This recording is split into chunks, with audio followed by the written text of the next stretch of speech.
And here we go. It's the comic book bullies. Man, you come right out of a comic book. It's the comic book bullies. You will bow down before me! It's the comic book bullies. Now I am the master. It's the comic book bullies. It's the comic book bullies. Welcome back to the Comic Book Bullies with Nerdist New Bully. I'm your host Leroy, aka the $600 Man, with my co-hosts. Yeah, this is Eli, aka New Balance. And we're back with another episode. And Eli, we have finally made it out of 2020. So yes, but before we go any further, I want to talk about our sponsors this week. Twisted Tea. Finally, you have a can of whoop ass you can buy in the store. So yeah. But like I said, we're out of 2020. That was a complete shit show. So hopefully everybody is out of it and trying to get ready for 2021. Hopefully 2021 is not a even more shit show. You know what, Eli? Even if 2021 is a shit show, I think we're prepared for it now. We're used to this shit by now. Yeah, 2020 has hardened us to the point, that we're ready for it. So yeah, it's getting to the point now that people look weird without their mask. Like, I'm looking at you without your mask, and I'm just like, no, Eli, no, put your mask back on. Yeah, I'm under like, damn. Maybe going forward, I'm gonna have a lot. My hands are gonna be a lot cleaner, right? And my house is gonna be a lot cleaner because I'm constantly scrubbing shit down. Right, trying not to get the Rona. So, oh man, so yeah, but like I said, I don't know what the hell was going on at the beginning of January the 1st, but apparently there was just a whole bunch of dead bodies that they just dropped at the doorstep of 2021. So we're just gonna just go through that one as fast as possible. Eli, I'm gonna let you start, Okay. and just trying to knock this out as best as you can. First off, let me give you, and you probably even forgot this one. I'm sharing out the link right now, so bear with me for a moment to spread the word. Spread our listeners, like, share, and subscribe if you will. If you would smash the like button. Smash the like button. Get in the chat. Talk some shit. Share it out. Do what you do. Okay. All right. While you doing that, I'm gonna go ahead and set it up then. Okay. So, like I said, we want to say rest in peace to, make sure I'm saying this right, Eli. Adolfo Quiñones. That sounds about right. I probably screwed it up. If I screwed it up, I screwed it up. Shabba from Breaking. Ozone. We all know him as Ozone. Right, Ozone from Breaking. Like I said, if you grew up in the 80s, you know who he is. This movie pretty much invented the breakdancing craze. Like I said, breakdance was always around, but this was where it became mainstream. Let me see, who do we got before we go here? Oh boy, 2020. Yes, 616 man. Yes, you're a new guy, but I like the 616. You got to be a comic kid to know what that means. So thank you for listening. But I'll let you take over from there while I share out the rest of the links. Okay, yeah. Well, Ozone, he starred in Breakin' and Breakin' 2. There was a franchise. This is how big breakdancing got in the 80s. Breakin' 2 Electric Boogaloo. If you're wondering where that came from, yeah. He was also a choreographer. He was in a bunch of videos. I believe he was in a Shaka Khan video. That's what I remember saying. Oh, there's Ozone. I remember watching the Shaka Khan video. But yeah, he passed away. That's too bad. All our childhood. Did they say what of, or? I'm not sure what it was. I haven't found that out yet. But just saying, another childhood hero of ours has now made their journey back. So rest in peace to Ozone. Yeah, like I said, if you haven't seen Breakin' and Breakin' 2 Electric Boogaloo, definitely go see it. Some classic scenes. There's gonna be some scenes in there that you can be like, oh, that's where that came from. It's one of those movies. That's where that sample came from. Pitbull didn't write that. Right. Even though we know Pitbull is a musical genius, all of that is in him. All right, so let's go to the next one, because like I said, it's a shitload of them. Yeah, Yeah, this was gonna man. be 2020 just took one last shit on us right before. right. Just like we knew the fourth quarter of it was gonna be rough. We didn't know it was gonna be this rough. So yeah. So I'm gonna let you go on with this, and also rest in peace, MF Doom. But I'm gonna let you take it Oh from yeah, there. yeah. Rest in peace, MF Doom. Yes, underground rapper, hip hop artist, MF Doom, Metal Face Doom, as he is known. Oh, he had a secret persona. I guess his name is, what is his name? I just found out what his real name was the other day. Oh, really? Was it Daniel Dumile? Is that what it was? His name I was? think so. I heard like other rappers, posting his name also on there. Yeah, Daniel Dumile. He was in KMD. I didn't even know he was in KMD. I did not know that was him on the Gas Face song back in the day. He came back as MF Doom in the late 90s and just made up this persona, this secret super villain persona, and released so many albums, under different. He had the Victor Vaughn, he had MF Doom, he had Mad Villainy, and he put out just a bunch of albums, very very nerdy rhymes. He was, he had to be named, MF Doom. yeah, he took his moniker from Dr. Doom. Victor Vaughn is Dr. Doom's real name. He rhymed about comics, cartoons, nerdy shit, video games, anime, Adult Swim. He had a lot of his beats were used on Adult Swim's. They gave him a shout out on, like they say, rest in peace for him. Yeah, those commercial breaks where you'd see "Welcome back to Adult Swim" and you'd hear those beats. Those were a lot of those Mad Lib beats. Yeah, he was like straight up underground and kept it underground, kept it raw, and just his identity a secret. I mean, to the point where he even had Doom bots or whatever go out and perform for him. Yeah, he had people impersonate him and go out on tour, and people were pissed off. Wasn't there like a FM Doom or something? I think I remember that. I don't know, but he had impersonators, these Doom impersonators, like going out on tour with them. And he said he's like, he even said, this is my thing. I can do what I want. If I want to have people impersonate me, that's my, I'm going to do that. He said, I might even send a white guy one time.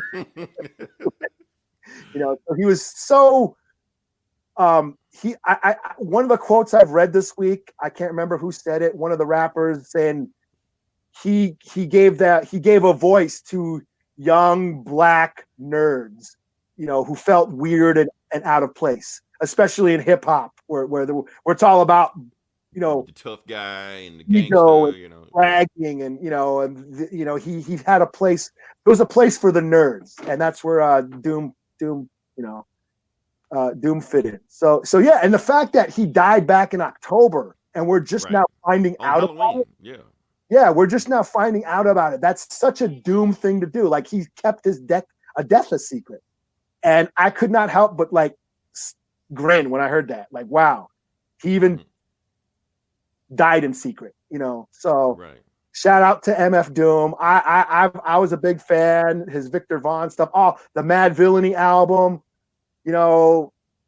Operation Doomsday, rhyming about, like all kinds of nerdy stuff. Anime and, all that stuff, making reference to comic books. And he was a pioneer, but like I said, there's a lot of guys out there right now. Sidetrack of it, if you guys are into like nerdy raps like that, Google a guy named Mega Ran. He raps nothing but Capcom video game stuff. Matter of fact, he raps so much, Capcom even sponsored him after a while. So yeah, who we got here? MF Doom, super cool nerd, love comic book culture, references on Rabbi. Yeah. And he was constantly he just appeared on, like, he was always appearing on people's albums, or like rappers would appear on his album. Ghostface and Wu-Tang members would record verses. All kinds of rappers would be featured on his tracks. I mean, he was just constant. He was like a Cool Keith. Cool Keith had, know, And Black he had Elvis. like a lot of personas and Yeah, identities and yeah, Black Elvis and Dr. Octon. That's what he was like. You know, he just had these different, you know, identities and just constantly putting out work, constantly doing stuff. Like Griselda. You know, like Griselda, like all those guys put out multiple albums this year. You know, right.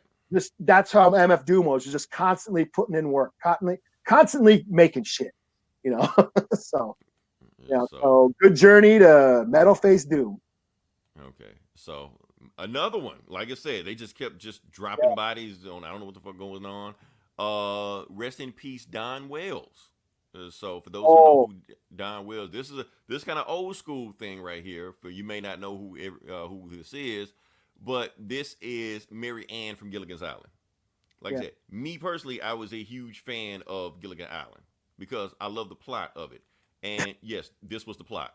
So it was always like like everybody had this battle between Mary Ann and Ginger. But I don't remember anybody ever picking Ginger. Not to say nothing was wrong with Ginger, but I don't remember anybody ever picking Ginger. Yeah, pretty much everyone was Team Mary Ann. You know? It was just Mary Ann, and that was it, you know. So well, Ginger was all, you know, fancy and glittery and fluffy, and Mary Ann's running around in a fucking crop top and shit. Right, the whole time. Daisy Dukes before Daisy Dukes was even a thing. Yeah. Before Daisy Duke was even a thing. Yeah. So. They should call them Mary Ann's. But anyway, and like I said, you know what? I always wonder about it. Everybody keep wondering, like, Gilligan was so stupid. Why he always sabotaged the beach, you know, so they couldn't get off the beach. This is why. This is why he kept sabotaging them so he wouldn't leave. Why would you leave if you got Mary Ann and Ginger on a desert island by themselves dressed like this the whole time? You're like, no, I'm sabotaging this shit. You know, fuck this. Oh, and my favorite character, Thurston Howell III. That was going to be my rap name, Eli. Really? Until I found out it was taken. Oh, damn it. Right. Oh, man. So, yeah, really nothing else to say. Like I said, I would say as far as my first, like, celebrity crush, TV crush, movie crush, I would say that's always Princess Leia. Especially, you know, Return Jedi slave outfit.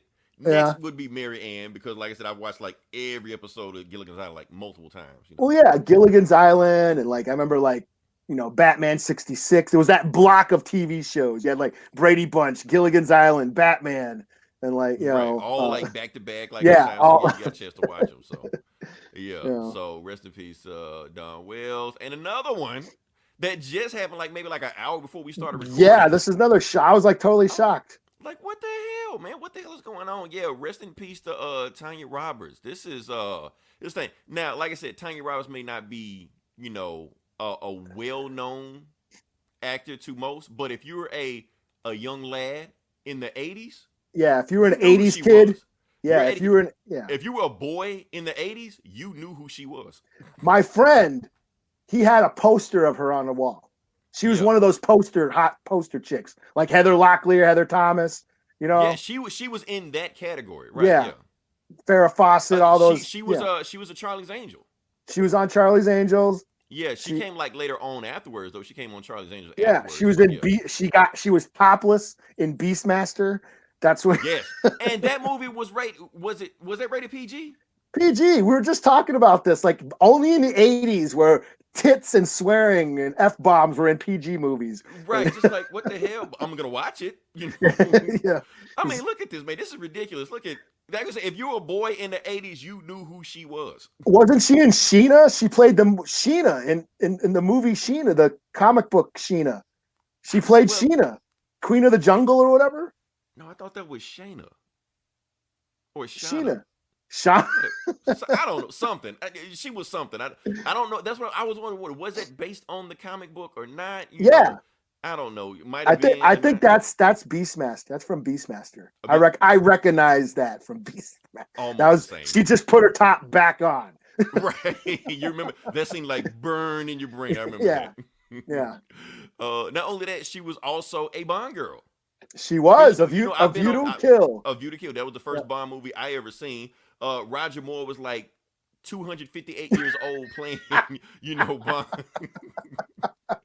But you know what? It didn't even matter. You know what? He quit when he found out that he was older than Tanya Roberts' mom. He was like, "No, it's time for me to quit. I'm out." You know.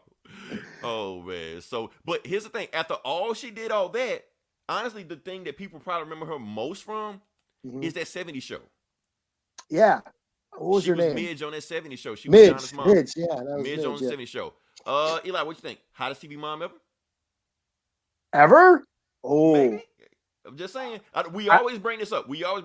And we didn't bring up Midge's Donna's mom. We didn't bring up Midge last time we talked about this. Like I said, yeah. we had Claire Huxtable.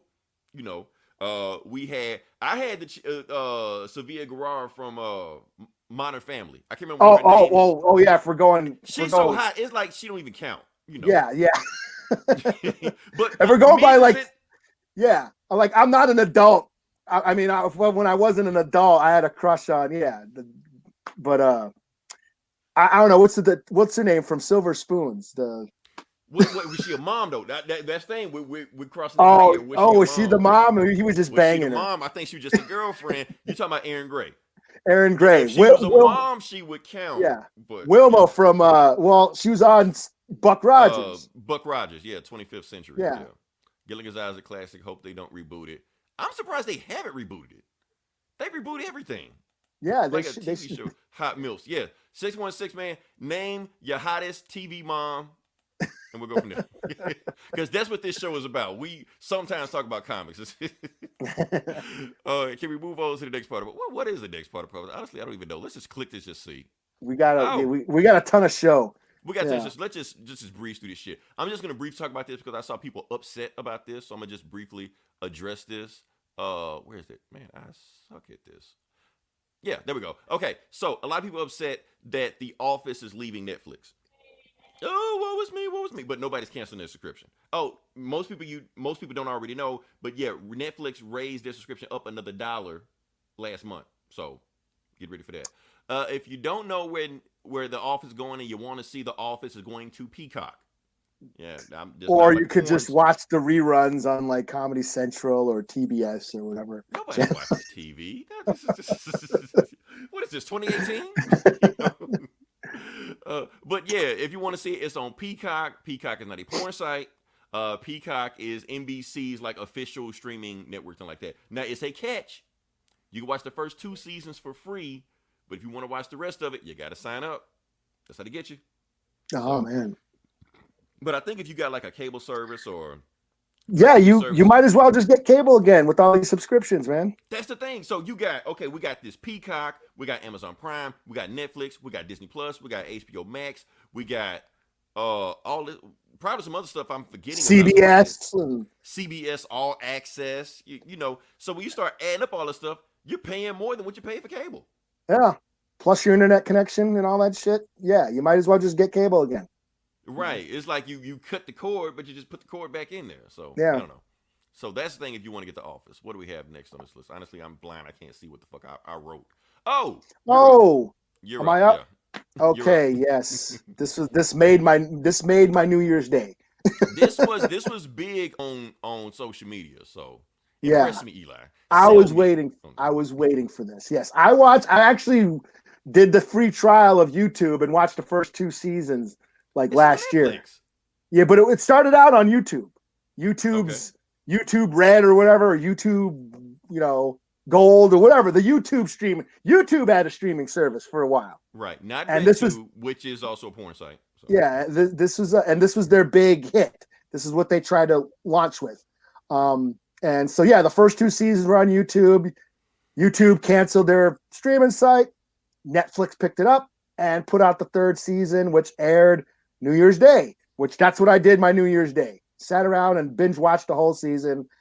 Had a blast, but I'm kind of bummed that it's over. So this is the Karate Kid 30 years later in the lives of the Karate Kid. Cobra Kai, we pick up Johnny Lawrence, his quest for redemption. His life has been in the shitter ever since Daniel LaRusso kicked his ass at the All Valley Karate Tournament back in '84. Living like shit, has a kid he never sees. He decides to open Cobra Kai, the Cobra Kai dojo back up, and he starts teaching these kids of this millennial generation. And he gets taught, very hard lessons about, the today's woke culture. He is not woke at all.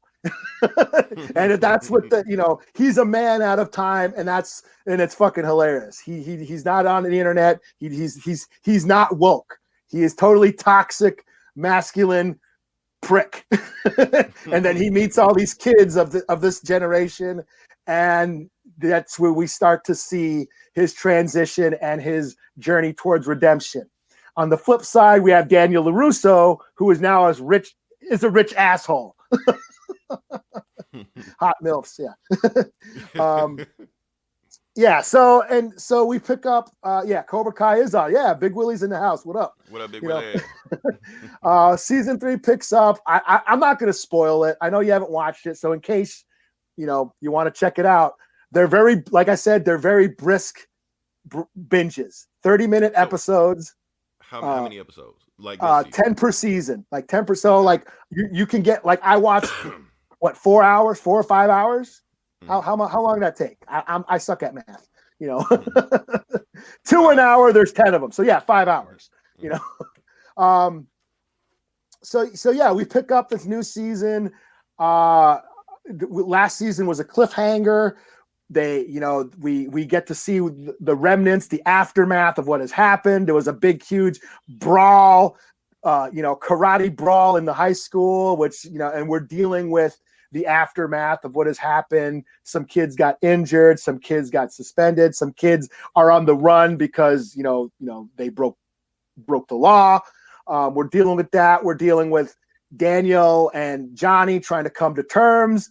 Kreese, the original Cobra Kai, Johnny. Yeah, the original sensei of the Cobra Kai, he has returned, and he's a fucking psychopath maniac.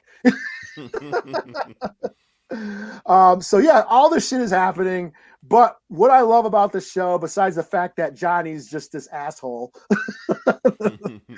but they deal with bullying. They really deal with bullying, and they deal with why these bullies do what they do. All seasons, this whole show is a love letter to all the movies, like even the shitty third one. I don't remember the third one. Yeah. Was it Hilary Swank or? No, she was the next Karate Kid. Oh, okay. When Jaden Smith, it was. I don't remember. I just remember. Oh no, Jaden was like the remake with Jackie Chan. Oh, okay. But I wouldn't put it by them if they would go into that. Like, right, that's what I'm like. It might just show up, But yeah, the show deals with bullying, and it and why they do the things. The show goes into real. It's very character driven, and we get to see why these characters do what they do. We go in, even Kreese. This season we go into Kreese's backstory, and we get to see him in Vietnam. So it's like the Punisher, Nam. Right. So he's crazy and fucked up. Okay. Yeah. So and I'm not condoning. I'm not condoning what these bullies do, but you understand why they do what they're doing. Right. And that's the core of the show. We understand the characters. It goes totally in depth to their backstories, and we understand everything they do. And they don't always make the right choices. When dealing with these negative emotions, they don't make the right decisions, and you understand that. And this show is just thriving on that. Everybody isn't saying what they need to hear. You know what I mean? Like, if they would just say the thing that they need to hear, then everybody would be fine. But it's just human drama. And that's the driving force of the show. I mean, yeah, there's all these Easter eggs to the movies. So if you're a fan of the movies, it goes deep, like really deep into the Karate Kid lore. Yeah, you're spoiling it, man, Willie. I don't know who the Terry Silver is, so okay. Hassa, his Vietnam buddy, Kreese's Vietnam buddy. He was in part 3, the rich guy who. It's like I said, I was thinking that was Hilary Swank the whole time, but if it's on Netflix, maybe I'll binge watch it. Hilary Swank, Terry Silver, same thing. But yeah, that's beside it just being a love letter to the original movies, it's just great drama. Just a great character driven story, and I'm still loving it. Like 3 seasons, I'm like, damn it, I can't wait for season 4. So this is a double thumbs up for me, yo. It took over my timeline. It took over my timeline. It was like one of those things, you know. Yeah, I was like I was watching it all day, and I was just like posting about it, you know, as it went along. You know, it's just a lot of fun. It's a lot of fun if you're a fan of the movies. If you're just a fan of the '80s, you know, there's a lot of callbacks to just that era, and it's a lot of fun. So I even ended up downloading. They had a sale on PlayStation Network. I downloaded the Cobra Kai video game, and I've been playing it last couple days. They had a Cobra Kai video game? Yeah, it's like Bad Dudes or Streets of Rage. It's a side-scrolling. Really? Just going down the street beating the shit out of people. it's a blast. Okay. Don't remember that, but okay. Hold on. Let's go back to 616 Man. Courtney Cox wasn't a mom. What mom was she? She wasn't a mom. Is she a mom? Are you talking about Cougar Town? I guess Cougar. I don't even know. I was gonna say Friends. Did she have a kid on Friends?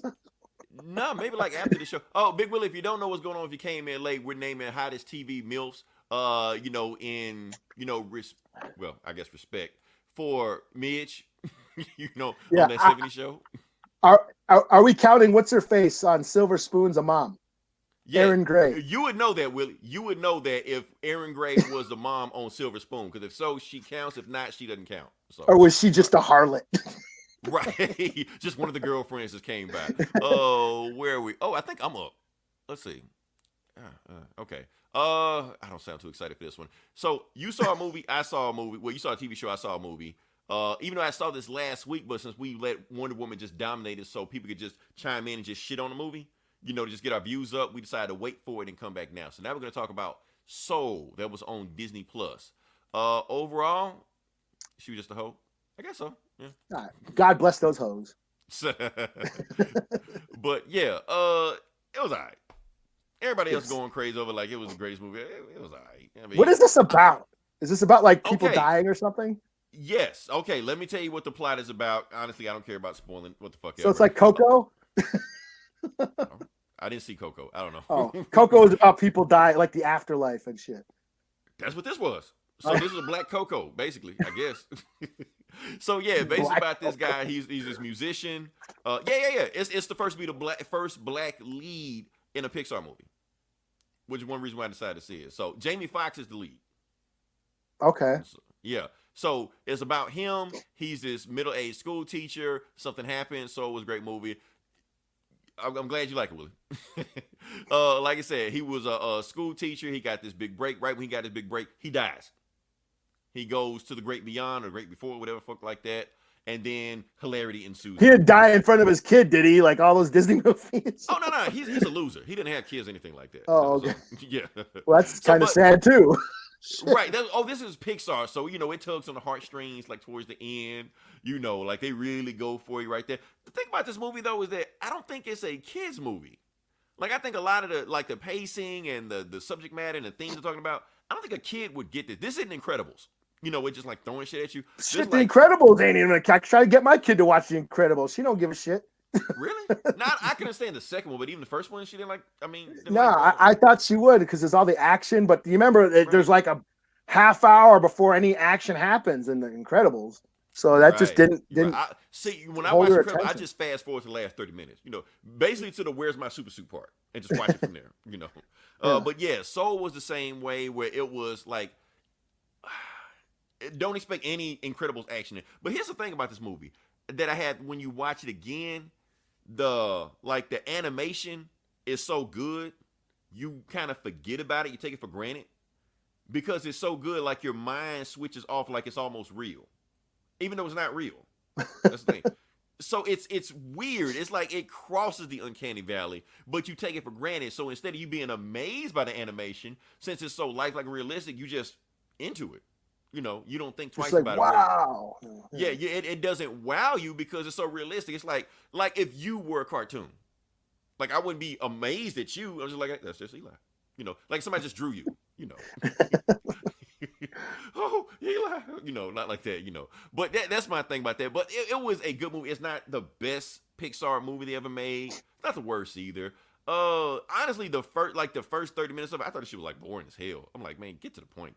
Where are we going with this? About halfway through the movie, you kind of see where they're going, and then when they finally get to the ending, like a Pixar movie, the ending isn't the ending that you think they're gonna give you, and then they start tugging at the heartstrings and stuff like that, you know.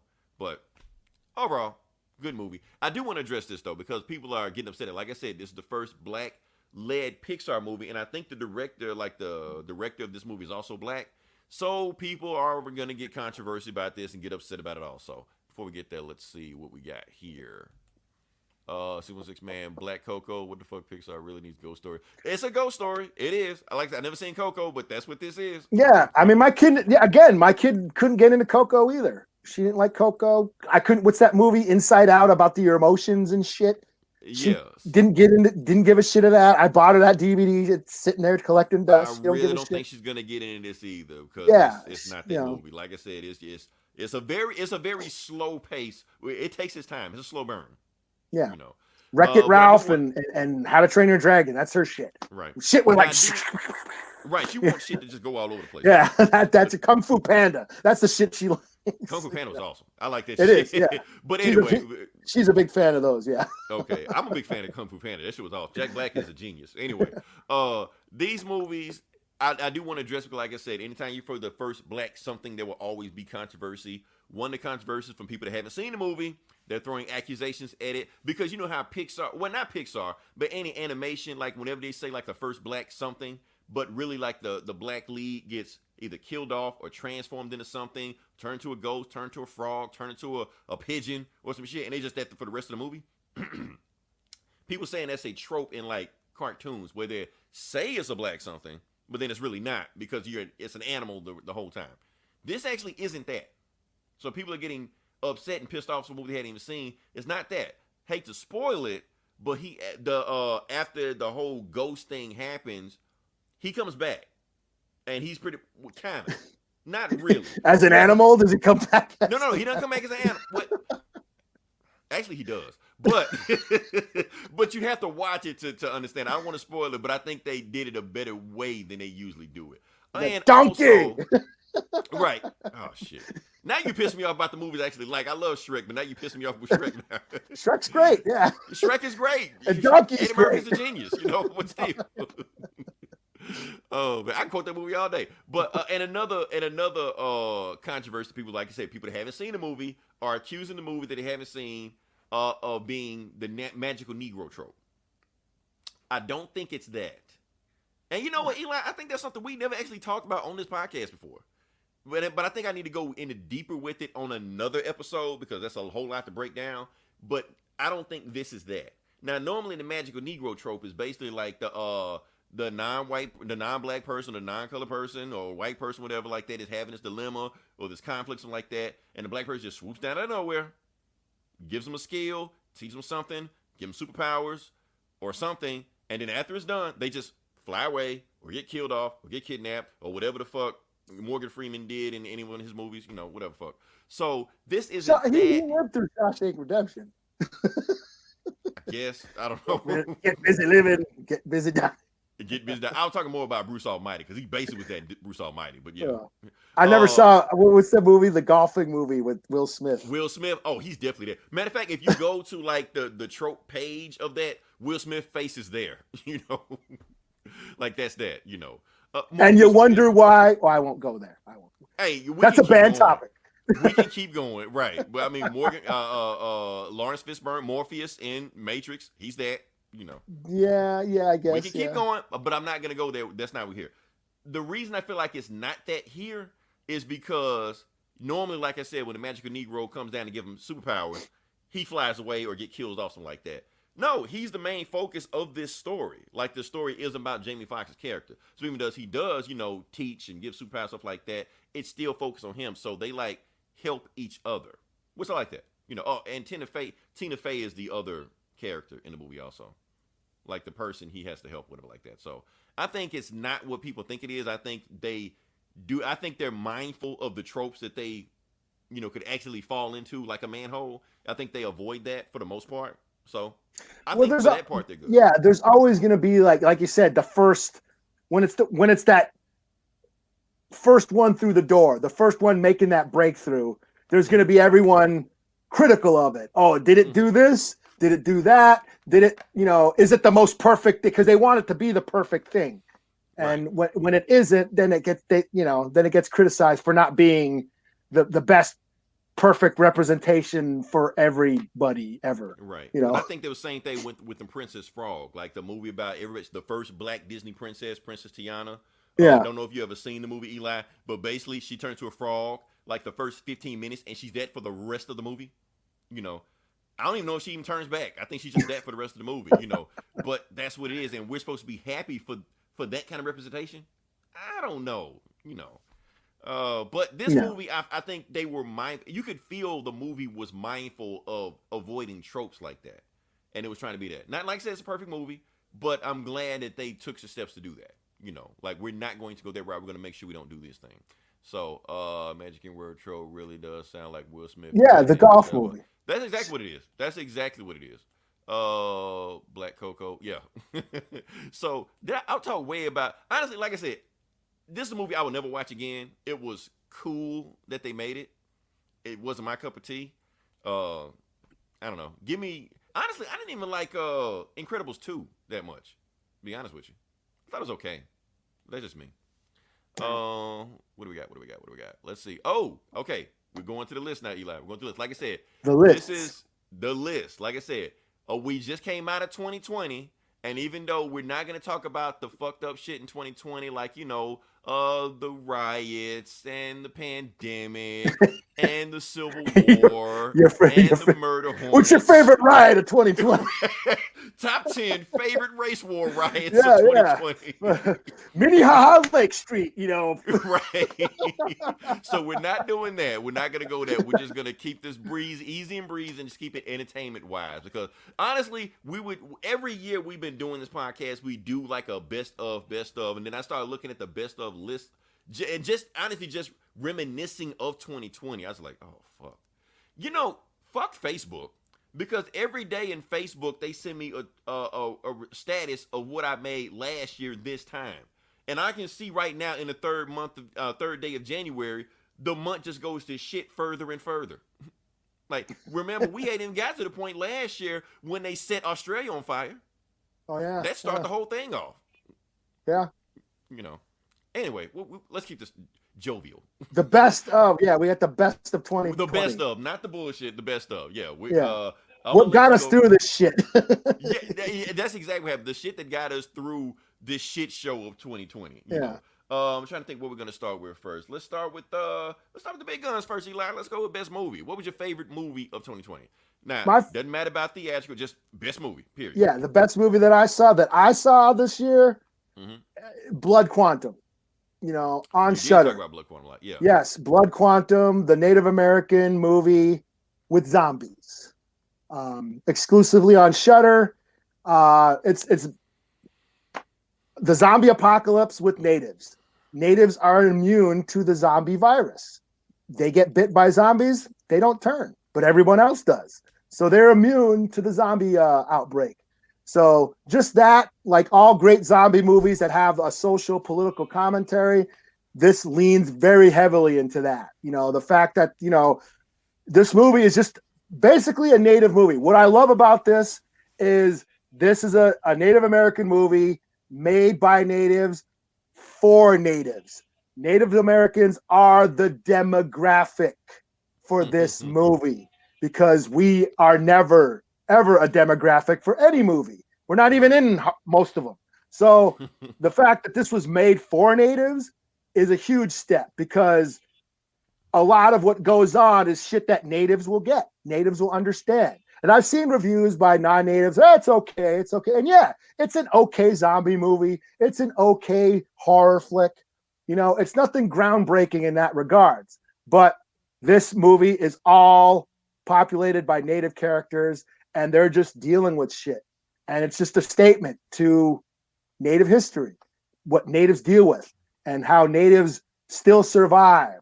And the fact that all the shit that Native Americans have been through for for centuries, all the oppression and genocide and, all that shit that they survived when the zombie apocalypse happens, they just deal with it like everything else they've dealt with.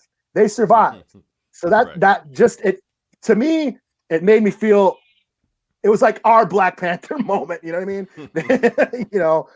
One of the best scenes was seeing an old native guy with a samurai sword chopping down a horde of zombies to a powwow song was playing as the musical score. So just that moment just gave me shivers and just made me proud. So now, let me ask you this: did the movie ever? Obviously not. Did it ever come to the theaters? No, it was supposed to, but because of the pandemic, it went to Shudder. It was that's the in funny fact thing they were going to do a premiere here in Minneapolis, and me and my brother, Fat T, and Izzy, we were going to go. Like, we were going to go to the premiere and shit and do when I was doing my Geek Sass podcast, we were going to try and do a Q&A and shit and all that. But it got canceled because of the pandemic. So then it just went straight to Shudder. Shudder picked it up and it's exclusively on Shudder. I actually ordered a DVD. I got the Blu-ray just to support native artists. So, but yeah, like I'm saying, this is, like I said, as a horror movie, it's okay. Nothing you haven't seen before. But as the native movie, there's nothing else like it. So that's the best thing I've watched this year, in my opinion. And that's the main thing, that you can tell that it was told through the lens of, of a Native American. That way, because you can tell. You can tell who's who's behind the scenes of these movies. Yeah. So I guess I can go. Like I said, we're not gonna do top five, we're gonna just go back and forth. My favorite, Bad Boys for Life. Not to say it was the greatest movie of all time and changed my life, or it was some great think piece. I just like the movie. I don't know. Just blew a bunch of shit, Will Smith, Marlon. Here's the funny thing about it. Like I said, they're bad boys, but they're both in their 50s. So I'm glad the movie actually went out of their way to address that. Hold on, let me see. I did not see that. I saw, was it Gemini Man? Okay, I was gonna say that. Here's the thing. This movie has the exact same plot as Gemini Man. Really? Their clones come back to kill them? No. I'll spoil it for you. Everybody's seen the movie. Spoilers, cut us off if you listen with it like that, but spoilers, Will Smith's son is the bad guy. So Jaden Smith? No. His son in the movie. His son in the movie, an actor playing his son in the movie, right? Is the main bad guy of the movie. Not Jaden Smith coming to shoot him up and shit like that. No, but I saw Gemini Man. I thought it was alright. Gemini Man was okay. But like I said, if you watch this, it's basically the same thing. It was on Hulu, so I watched it. Yeah. Yeah. But it's just like I said, Will Smith, Martin Lawrence, chemistry, back and forth. It's still there. Honestly, this is my favorite Bad Boys movie because it's not directed by Michael Bay. It's actually directed by somebody. Yeah. Matter of fact, the people that directed this are directing the Miss Marvel show because they were like Middle Eastern, whatever like that. So Marvel saw it, picked them up, boom, let's go with it. All right, cool. Like I said, the movie had emotional moments to it. Heart with a Witch never were in the other Bad Boy movies because, like I said, it's Michael Bay. He just wants to just blow shit up all day, So they actually took their time with this movie. And have like an underage Megan Fox in it and shit, being a stripper or whatever. Right, in the other movies.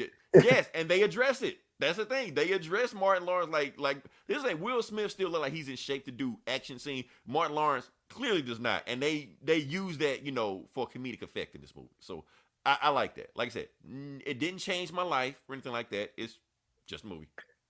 Yeah. So where are we at now? Okay. Let's do something easy breezy. TV show. Yeah. Okay. There's a lot of shit I watched. I would say Cobra Kai, but technically that's not 2020. So I'll go with The Boys. I'll go with The Boys season 2. I still haven't seen it yet. Yeah. I had a blast. It was great. I thought I was gonna be. I didn't think I was gonna like it as much as I did, but it blew me away, and it really expanded the universe, and really, yeah, a lot of cool shit happened. Everybody knows it's the superheroes are assholes show. Very violent, hard violence, very bloody and visceral and brutal, and and very political as well. Deals with a lot of timely issues, and I had a blast. Basically this year's Watchmen for me. As far as like the comic book realm. You Right. know, I try to keep it into like the nerdy shit, you know. But I did watch a lot of TV shit this year. So Like I said, I really didn't watch that much TV, even though it was a pandemic. I think I just played video games the whole time. But my yeah. favorite TV show that I saw this year was Mando.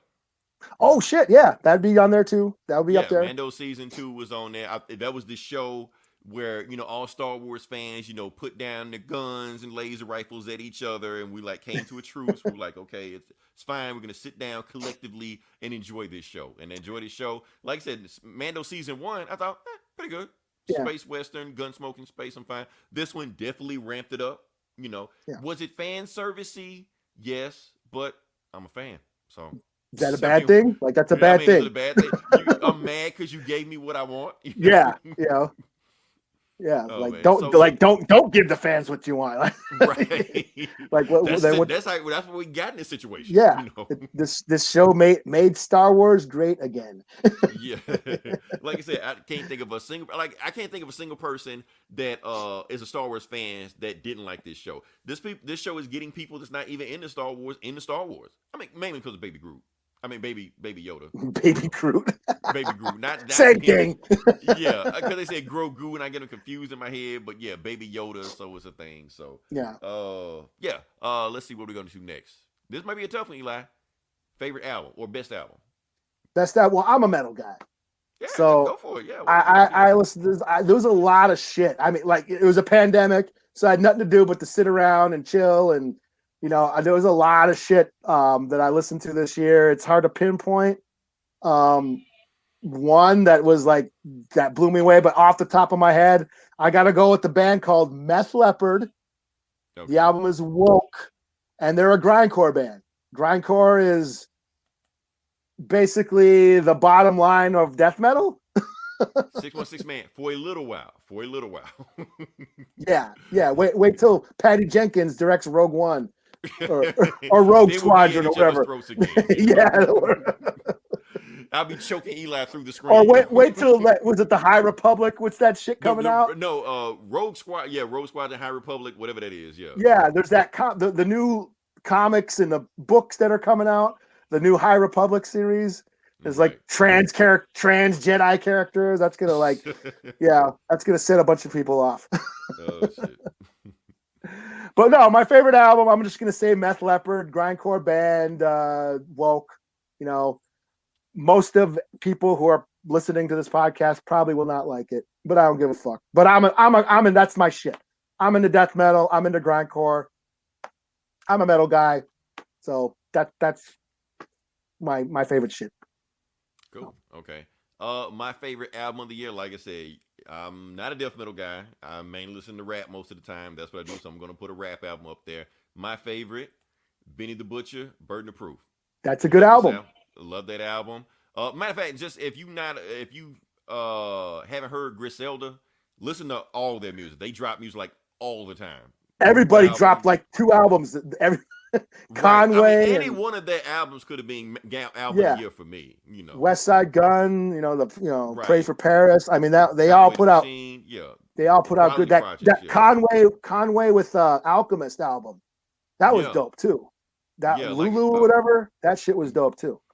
Yeah. So like I said, they dropped so many projects. So definitely listen to them because they put out a bunch of stuff on there. Burden of Proof. I think that was his best production because that was done by Hit Boy, who also did Nas' album, which Nas' album almost made my list also, but not quite. But when, like I said, Benny Bush came out, he just felt fresh, Maybe after, if I haven't heard, like 13 albums from Nas, maybe he'd be up there, but it's kind of like he just doing what Nas does. It's like, it's like an MCU movie. You know what you're getting.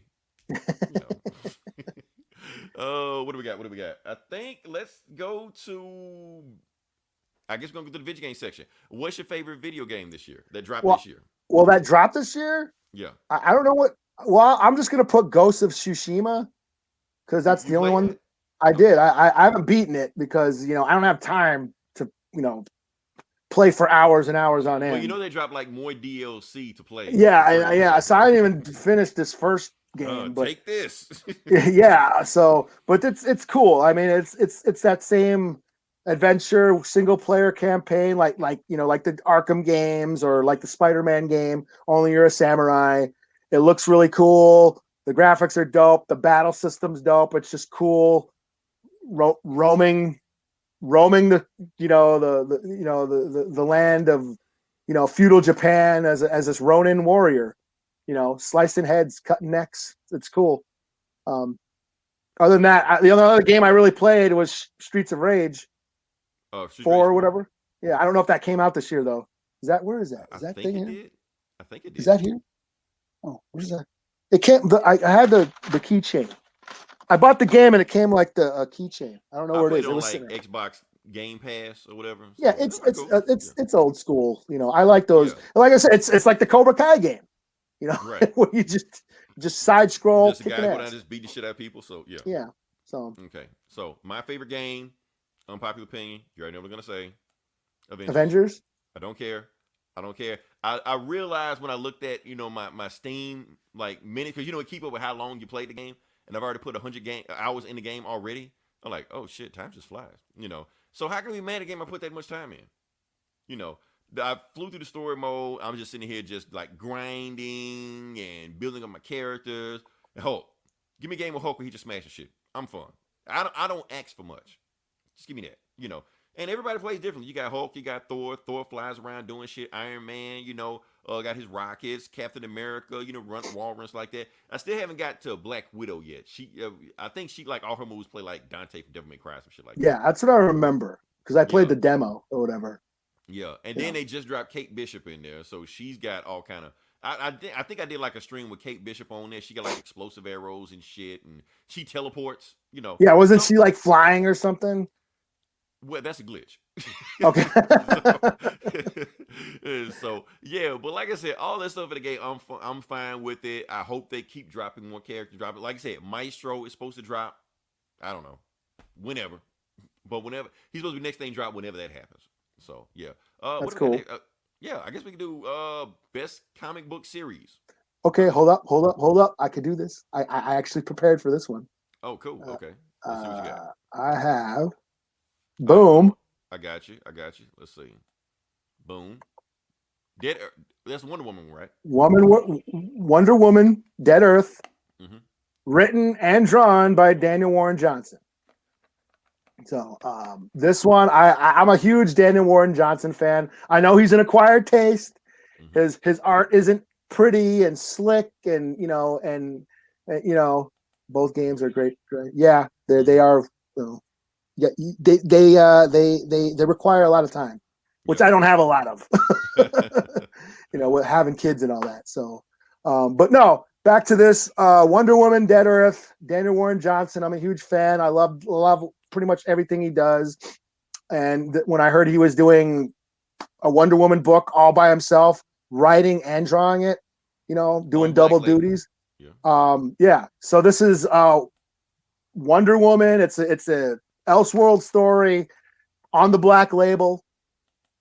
Has her Diana waking up like 500 years into the future, and Earth has been decimated by these monsters, and she helps the last remnants of humanity battle these monsters. And Daniel Warren Johnson, his art style, I know it's an acquired taste, but I love it. It's not slick and pretty. It's very raw, gritty, visceral. His action is just full of so much kinetic energy, and brutal. It's very brutal and very violent. She uses Superman's spine as a weapon. What the hell? Yes, this was way more metal than Dark Knight's death metal. I kept asking you, is this metal? Yes, enough? This was totally fucking metal. It was brutal, and yeah, I out of everything that I've read, this is probably I just got to give it to this. This is the one I was most excited for, and it pretty much delivered. So yeah. Cool. Okay. I gotta stop. Okay, stop sharing. I get you out of there. Okay. Okay, cool. There you go. I just was trying to be polite. That's all. All right. So my favorite, and I started really thinking about what was my favorite series this year. And honestly, I'm gonna go with, and this may be a unpopular opinion, but where is it? Yeah. X-Men Fantastic Four. I love this fucking series, man. I love this fucking series just because there was so many awesome moments. It was written by Chip Zdarsky. It was his thing. Finally, somebody called out the X-Men on the dumb shit they've been doing. The Fantastic Four calling, y'all are not the X-Men, y'all are the Brotherhood. Like X-Men, like, nah, we're good. Then why the fuck is Magneto in my living room? Shit like that. Let's see what do we got here. Why do you got Sinister on the fucking right? All this on crazy the shit. Quiet Like, Council? right. So many epic moments, like Magneto versus Invisible Woman. Like Magneto was just throwing cars and shit like that. And when Invisible Woman found out she's trying to take Franklin out the house, she just went like Mama Bear mode. And I'm like, oh fuck, Invisible Woman is a fucking badass. When she wants to be. Even in fact, like awesome scenes, like when they were like invisible in the Quiet Council, and Nightcrawler feel like they're here, they're in here somewhere. We need to stop talking, because they can hear everything we're saying. Or even when Doctor Doom shows up and he tells Franklin, I know I'm Doctor Doom and I'm the most evil motherfucker in the world, but I would have never done this shit that your dad did to you. He's fucked up.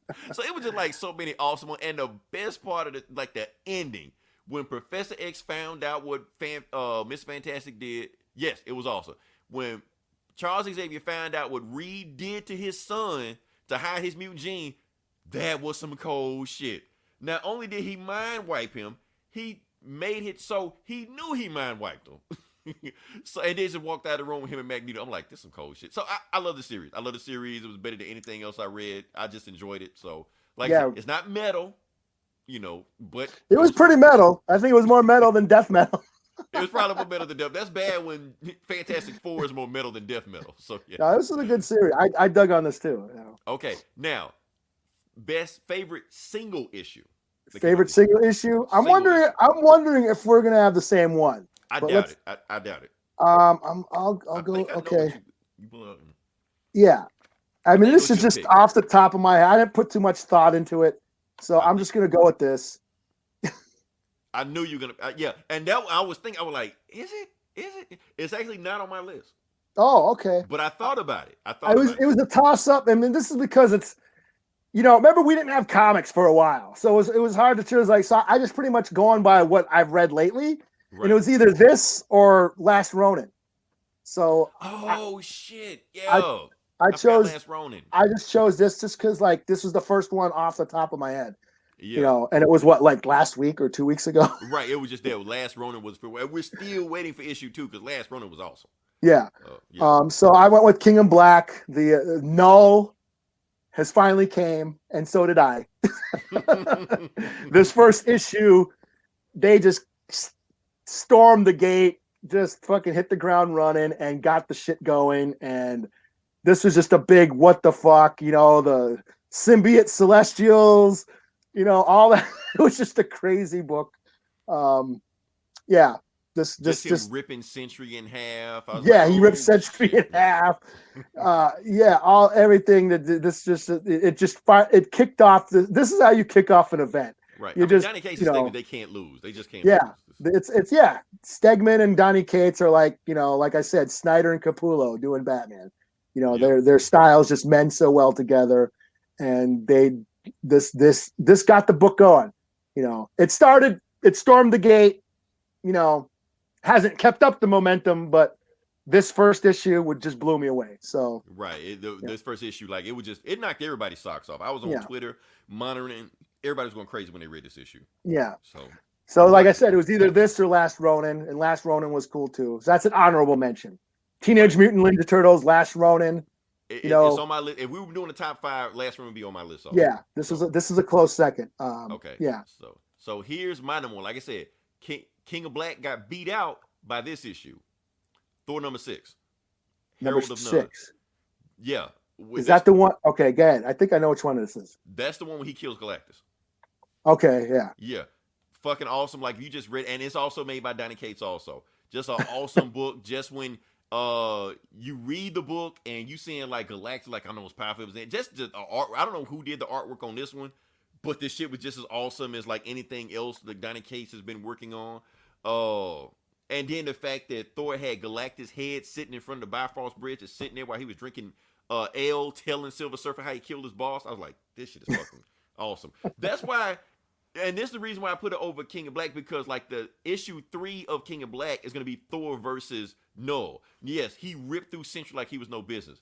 But after I saw what Thor did to Galactus in that book, like all like death battles and versus battles the internet has with Thor versus whoever, like Goku and Superman and Luke Skywalker, that shit is dead.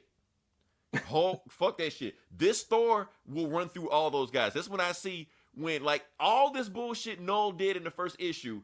If I see this Thor coming down to fuck with him, I'm scared for Null.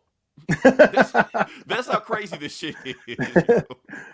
Oh man. So I think that's it. I think when we move on to the next part of the podcast. Yeah, because we're not doing worst movies or worst. No. Honestly, and that's the thing about the reason we're not gonna do the worst of the worst, because if it's bad, why put your energy into it? Just ignore it. Just move on. Yeah, I had a could hard put time. Batwoman on here and shit like that, but why bother? Just Yeah. move on. And I know you love to tell us how much Wonder Woman 2 sucked. Like, just move on. Yeah. All right, let's move on to the next part of the podcast. Let's talk about the comic books where hold up before we get into my tagline. What do we got here? Donny Cates is a beast. Why people remember Eli when people used to shit on Donny Cates? Why? Yeah, because he was doing cool shit. Right. They were like, oh, Donny Cates fall. Where? How is he falling off? He doing the same shit. He probably doing better shit now than he did then. But anyway, this is Comic Book Bullies, where we talk about the comic books. We're just going to jump into it because we are running long, but we're going to fly through this shit as fast as possible. First what we're going to do is X-Men number 16. So, yes, We're back on the X train. I know I was going to... Here's the thing. Technically, Eli, I have jumped off the X train, but if it's a Hickman-written X book, I might peek my head in. I might dip my toe in the water. All right. Yeah. So, and that's about as far as it goes. So, basically what's going on with this book... remember all the X's swords and Ten Swords shit that was going on. This is the aftermath of that.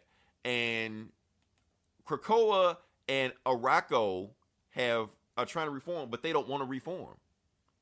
So they're trying to figure out why don't they want to reform. So basically, Cypher has a conversation with Krakoa, where Krakoa turns himself into like some kind of group tree, and then the other Arakko turns himself into another thing and try to have a conversation. But here's the problem. They've been away for so long, for like millennia and shit like that, they no longer even speak the same language. They don't want anything to do with each other. So the Quiet Council, is having a conversation, and Magneto's just like, okay, if they don't want to get together, why the hell did we even do all that extra sword shit? Like, that was just a waste of time, and then they're basically saying that the same thing that we're saying about Arakko, the other island, is probably saying about the mutants on that island also. Because the thing about that island is probably 24 times more mutants compared to us than it is over there. They outnumber us. And they're older, and they're more powerful. They're like, oh, shit. So that's like a whole nother conversation to have. So Professor X and Magneto go over there, and they talk to Iska the Unbeaten.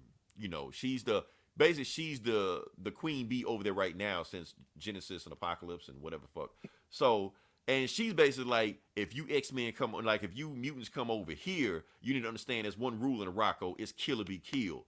And Magneto's just like, oh, I get it. I understand the rule. I've been trying to tell my buddy Charles this for the longest, And Charles come over there with a gift, he's trying to give him like an Arakko flower where they can just hop over to the other land anytime they want to.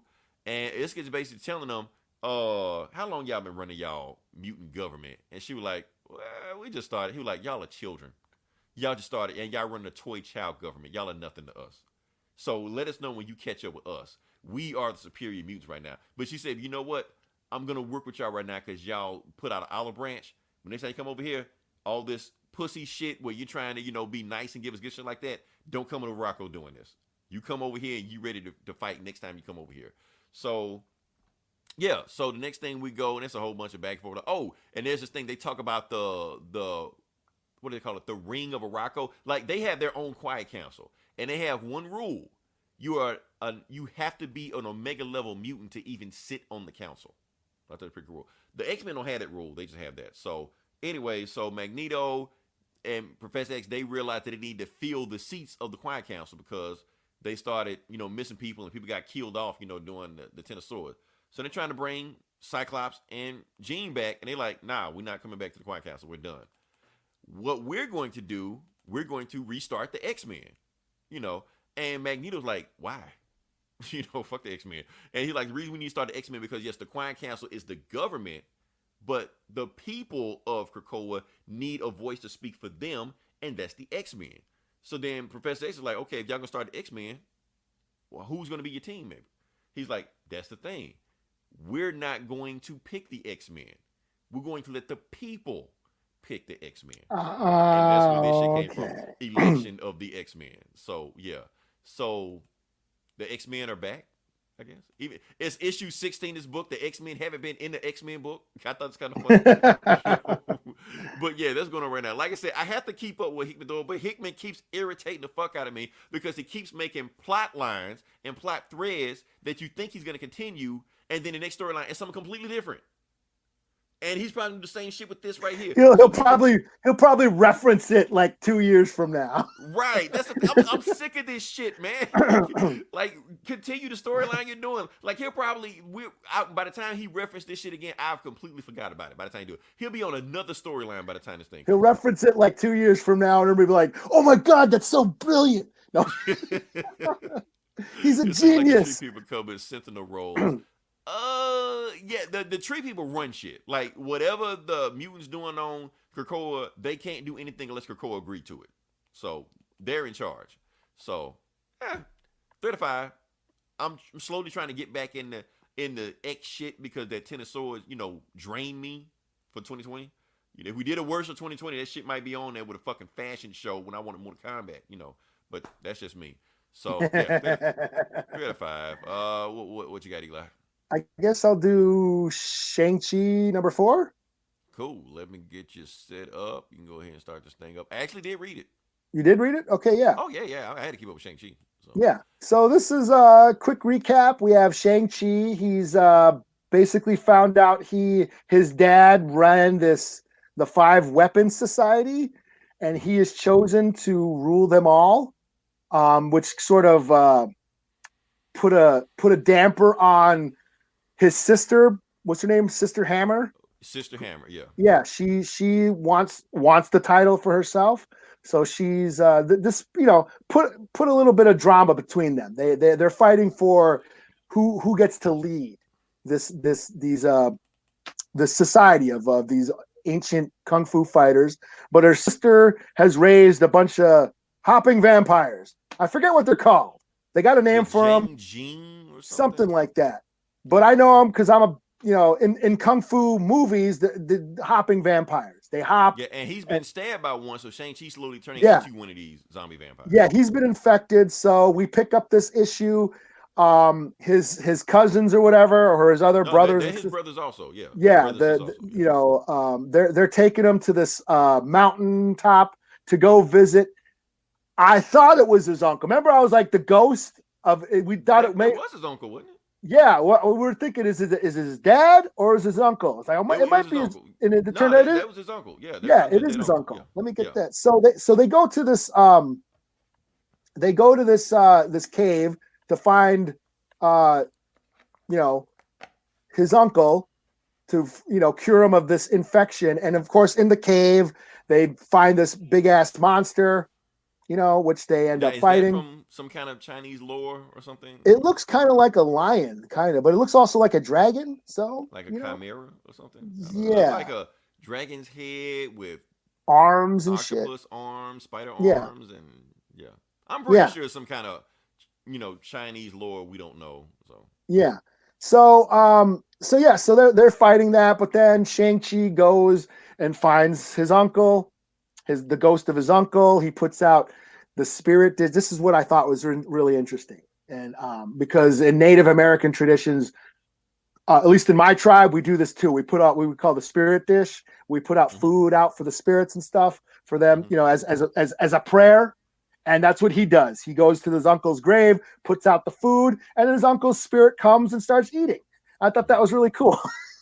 So that's a thing. I didn't know they went that deep with it. Yeah, okay. They burn incense and stuff, and so it's really cool. His uncle starts turning back into his uncle. At first he was like a skeleton, but yeah. And then basically, hey, I'm infected with I'm infected with the hopping vampire virus. And can you help me? Is like I don't want to be a part of this whole the spies and this ancient kung fu war. I just want to be a normal dude and all this stuff. And his uncle says basically, hey, you gotta make peace with your family, basically. Deep. It tied it all together. Yeah. You're tearing yourself apart because you're away from your family. Yeah, and then he reveals that his father didn't actually kill him, but sacrificed himself Right. because there was First, like before we get that, we got to talk about how they marvelized the, the whatever opium this war wars. was. Yeah, Yeah, the the opium opium wars. wars. Yeah, they marvelized it. Like, Yeah, okay, you it went one way in history books, but in Marvel, we did something different. yeah.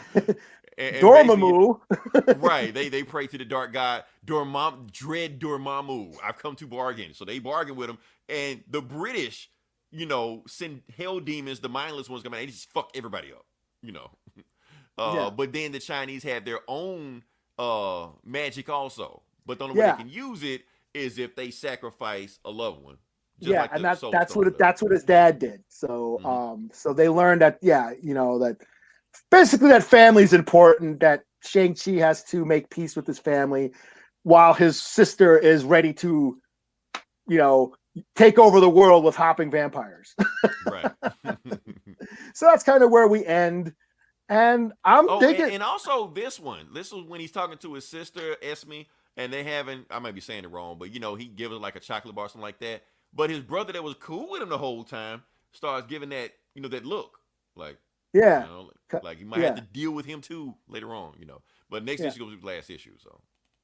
yeah. So yeah, I'm digging this. This is a 4 out of 5. I'm digging. I'm Yeah, still digging they the they series. already have they already have the trade for this whole series for pre-order, like already. Journey of Yeah, the West creatures, MK level martial artists, yeah, basically. yeah. And So again, because we're having real representation. The writer is Asian, and you can mhm. tell he's a fan of the genre. And we're Artist is seeing, also, yeah. yeah, we're seeing, like I said, that whole thing with his uncle, and on, with that's part of Chinese culture. Mhm. So it's cool to see, real representation being portrayed in comics. So it's pretty cool because I didn't know until you broke it down for me. I didn't know they were getting that deep with it. Yeah, yeah. So I thought that was pretty cool. All right, so next book we're going to do is Amazing Spider-Man number, what is this? 55? I didn't know they went. Yeah. So Amazing Spider-Man 55. Yes, I'm doing a Spider-Man book. A Peter Parker Spider-Man book at that. Peter Parker. Peter Parker, not, Spider Cop or whatever the fuck going on. Spider Gwen, Gwen Pool, none of that shit like that. Nope. Old Pete. Is this a Old King in school. Black tie-in? It is not. It's Oh, not, and that's the weird thing. So absolutely nothing to do with King in Black. So, basically, the book starts off now. I don't know. Remember last time we talked about it, but the main bad guy. The name of the story is called Last Remains. That's a story arc that's going on for the last month or so like that. And the main bad guy is Kendrick, and it's been revealed that Kendrick is this person that has these deep ties to Peter Parker, and he knows everything about Peter Parker. It's Harry Osborn, basically. So they okay. realized who it was. And Harry Osborn is just, keep talking shit to Peter. He was like, Peter, you always talking about you're this loner and you're alone, but you got all these spider friends around here. Who the fuck are these people? And then he looks at Spider Gwen. He's like, who the fuck is this? What the fuck is a Spider Gwen? I know one Gwen Stacy. They dropped the ass off a bridge. I don't know who the hell this is. And then he keeps making fun of Spider Gwen. He was like, Spider Gwen, he didn't care about you. He's not looking at you. This is what he really wants, Mary Jane. Because Harry has called Mary Jane here. Now, I don't know, remember the last time we talked about the Spider-Man book where he was having dinner with all his dead, relatives and stuff like that. Now, this whole book is just a dinner between Pete, Harry, and Mary Jane. Just between them three. So that's what the whole book's about. So all the Spider friends, Miles and Spider-Gwen like that, they're there, but they pay no attention to them. So yeah, I still hear you. Okay. Oh no, go ahead. No, my dog is. I forgot the dogs. I should have let him out. But go ahead. Oh, cool. Okay. So yeah, I'm trying to get to the point where yeah, like Peter, Harry, and MJ are just all having a dinner and they're reminiscing. Well, Harry's reminiscing. Harry's like, remember that time we were back in college, and I went to Mary Jane's play and she said, I'm the star, y'all gotta pay attention to me. Remember that time? He's over there laughing, he's looking at him like, this dude is fucking crazy, They're having all the conversation. And then he starts getting really deep. Oh, remember that time, Pete? When you stole MJ from me and I got pissed off at you and I started popping pills and you had and I overdosed, you took me to the hospital. He started we actually reviewed that book. That's the one that Stan Lee wrote, that killed the Comics Code. So he started going in deep like that. And Peter's just like, hold up, man, you holding a grudge with me for some shit I had back in college? You mad at me because you're supposed to be this rich asshole, supposed to get any girl you want. You mad because you couldn't get MJ? Hey, fuck you. You know, so Pete's like pissed off at him, stuff like that. He's like, oh, no, it goes deeper than that. What about that time? Not only that, when you did to that, what about the time when my dad had amnesia, you know, and you didn't tell me my dad was sick. You didn't tell me my dad was Green Goblin. You didn't tell me my dad had all these problems. You kept that to yourself. And Pete was like, reason I told you that because you looked up to your dad, and I didn't want you to know that he was the real Green Goblin. He was like, bullshit. You didn't want me to know you were Spider-Man. You were trying to protect your own identity and acting like you were trying to protect my dad's identity, but we know what this was really about. And then he was saying, yeah, so he goes basically in on him, basically saying that you really just care nothing about me. Matter of fact, that was my father, not your father. You're supposed to tell me anything's going with him, not keep yourself to a secret. Matter of fact, everything you just did because you didn't tell me what happened to my father when we could have got him help and could have got him treated. That's why Gwen is dead now. That's all on you, Pete, because you kept all these secrets, and all these secrets came back on you, you know. So Pete's just going in on him, stuff like that. And then Pete's just like, this bullshit. Why are you really pissed off at me? It was like, because he's pissed off at me. Now, this where the book gets weird, because I'm going to just skip to the end. Green Goblin, Norman Osborn is back. Okay. I don't know. He's the main bad guy of this story. So they had this like real good story, you know, this back and forth where they were just talking, going back and forth, stuff like that. Oh, also where Harry was about to kill Mary Jane, but he couldn't kill Mary Jane because he still loves Mary Jane. Norman's like, fuck that bitch. And throws a bomb at it and just blows up, you know. But she doesn't die at the end. And apparently Harry was pissed off at them. So now you got Harry versus Norman, you know, the father versus the son, whatever like that. And Kingpin shows up. I don't know why. He's just here. So the book got kind of weird. And then some fog goes over that. Apparently Mary Jane isn't dead. She's still talking to the end like, but he's like, Tiger, he got to do more than that. He's got to go harder to kill me. And that's in the book. So it was a good book for a while, and then it got weird. So not only, at first they wanted you to make Harry was the bad guy, but Norman is the bad guy, and then Kingpin is the bad guy over that. What Kingpin got to do with this? I don't know. He's just there. So it was good to a point, and then it just got off the rails. I'm pretty sure, like I said, I haven't been reading the story. I'm pretty sure some other stuff that that are deeper what's going on. I didn't catch all that shit. I just read it, just like, what the fuck? You know. Niggas, yes, he is. Okay, look, all comic book fans that are listening to this podcast right now, I want to make a request. Leave Nick Spencer alone. Look, forgive Nick Spencer for what he did. Because honestly, when you look back at it, what he did wasn't that bad. I'm not going to go into detail what he did, but we all know what he did. He know what he did. And it wasn't that bad. Like, give the guy some slack, because he's really making a great story right here. The Captain America story was actually a great story when you read it all in context. And this story is a great story too, because all he's doing is just take all the stuff that Stan Lee threw in there. All the stuff that Stan Lee was actually, hinting at too. He's just going deeper into it with the stuff that was already there. That's why I'm enjoying it as a Spider-Man fan. But when you start throwing in bad guy after bad guy after bad guy, you're like, okay, what? So that's my thing. Overall, 3.5 out of 5. It was a strong 4 until Kingpin just showed up for no fucking reason whatsoever.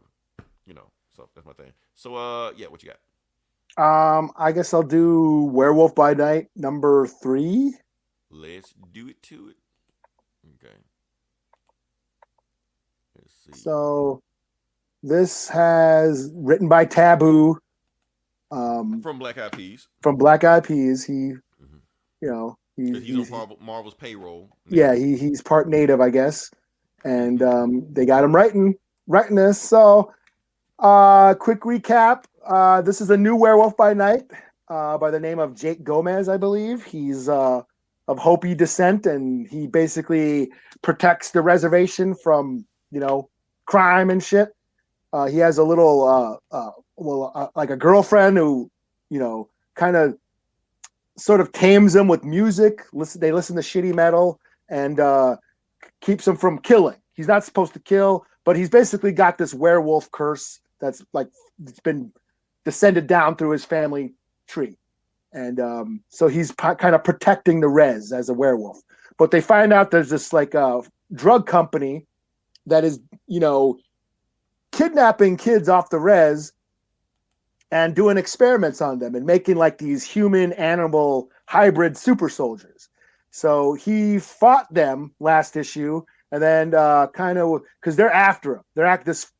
This company is actually after this kid. So he kind of goes in hiding.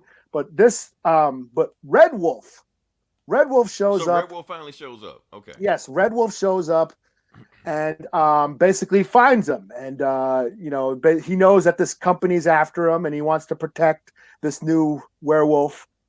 And so this is a very heavy Red Wolf issue. And I don't know how to feel about that because I'm not a fan. I wasn't expecting it, right? I'm not a fan of Red Wolf. Did they revamp him? Does he have a different costume? What's he's still just the mystical native guy, and that's what it leans into. And you can tell Taboo, because I guess Taboo's a big Red Wolf fan. So he said cosplayed as Red Wolf, or when is Halloween as Red Wolf or something. Yeah, so he leans heavily into the Red Wolf writing, and you just tell he's having fun writing him. Mm-hmm. But Red Wolf is very to me, he's that stereotypical mystical native medicine man talking about Mother Earth and the creator and the flutes playing and shit. That maybe Taboo was trying to do what the other writer did with Silver Fox, where they're trying to, I don't know, bring legitimacy to this character? I don't know. Well, no. Well, Silver Fox was that guy. He's actually was the same tribe as her, so he had an insight. I don't know what tribe. Maybe he's Hopi. I'm not sure. I don't even know what tribe Red Wolf is. But he's a Marvel. He's leaning into the whole mystical, new age hippie Indian speak that I can't stand. I can just imagine the flutes playing and shit.